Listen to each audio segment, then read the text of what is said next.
ഇന്ന് തന്നെ ഡൗൺലോഡ് ചെയ്യൂ. കാണൂ നിങ്ങളുടെ ഫേവറേറ്റ് ഷോസ്. നിങ്ങളുടെയൊക്കെ പ്രാർത്ഥന കൊണ്ട് അയാളെ ദൈവം തിരിച്ചു തന്നാണെന്ന് കരുതിയാ മതി.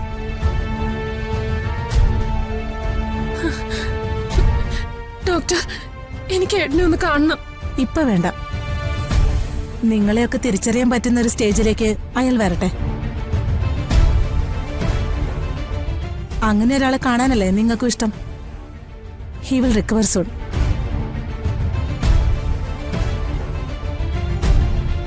എന്തായാലും സച്ചിക്കൊന്നും സംഭവിച്ചില്ലല്ലോ.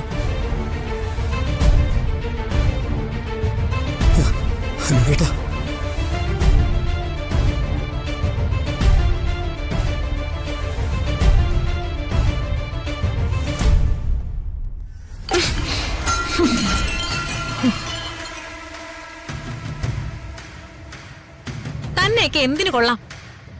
അവൻ തീർന്നെന്ന് താൻ തന്നെയല്ലേ വീരവാദം മുഴക്കി എന്നോട് പറഞ്ഞത്? വിഡ്ഢിയായ ഞാൻ തന്റെ വാക്കും കേട്ട് പടക്കം പൊട്ടിച്ച് ആഘോഷിച്ചു. അവന്റെ നെഞ്ചത്ത് വെക്കാൻ റോസാപ്പൂക്കൾ കൊണ്ടുള്ള റീത്ത് വരെ ഓർഡർ ചെയ്തു. എന്നിട്ടിപ്പോ എന്തായി മൂർത്തി? എന്റെ കണക്കൂട്ടലെല്ലാം തെറ്റിയില്ലേ? മാഡം, ആശുപത്രിയിൽ നിന്ന് പുറത്തേക്ക് വന്ന വാർത്തയിൽ ഒരു ചെറിയ മിസ്റ്റേക്ക് പറ്റിയതാണോ? മിസ്റ്റേക്ക്?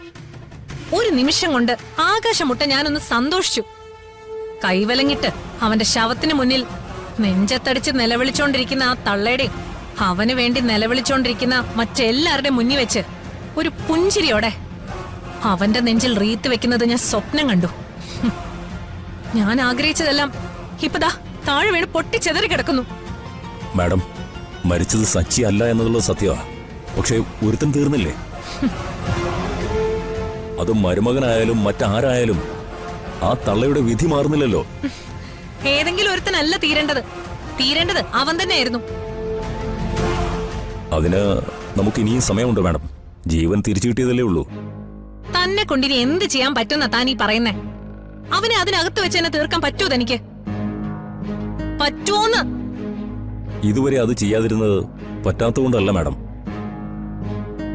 പക്ഷേ അത് ചെയ്യുമ്പോ സൂക്ഷിച്ചു വേണം.